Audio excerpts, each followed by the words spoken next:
এতিয়া আমি এক্সাম কেতিয়া হ'ব বা এক্সাম কেতিয়ালৈ হোৱাৰ সম্ভাৱনা আছে সেই বিষয়ে অলপ আলোচনা কৰিম।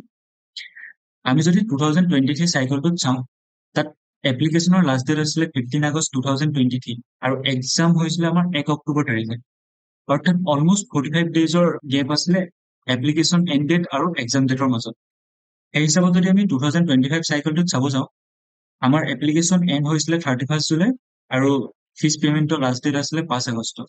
সেই হিচাপত আমাৰ এক্সপেক্টেড এক্সাম ডেট অৰ্থাৎ এক্সাম হোৱাৰ সম্ভাৱনাটো থাকিব most likely ছেপ্টেম্বৰৰ লাষ্টৰ পৰা অক্টোবৰৰ ফাৰ্ষ্ট উইকৰ ভিতৰত। যিহেতু এতিয়া ছেপ্টেম্বৰ সোমালে, আমাৰ হাতত এক্সামলৈ আৰু বেছি দিন নাই, সেইকাৰণে আমি যিমান পাৰো সিমান MCQৰ লগতে প্ৰিভিয়াছ ইয়াৰ কুৱেশ্যন ছল্ভ কৰিব লাগিব।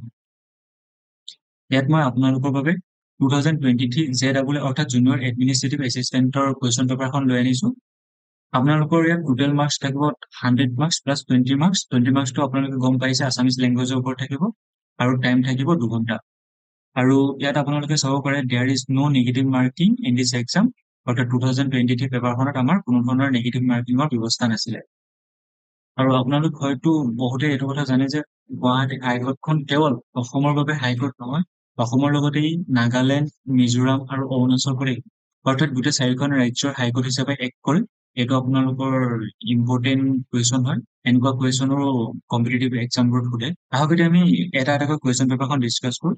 আৰু প্ৰথম পৰ্চনটোৱে আছে ইংলিছ পৰ্চন। তাত প্ৰথম 1 নম্বৰ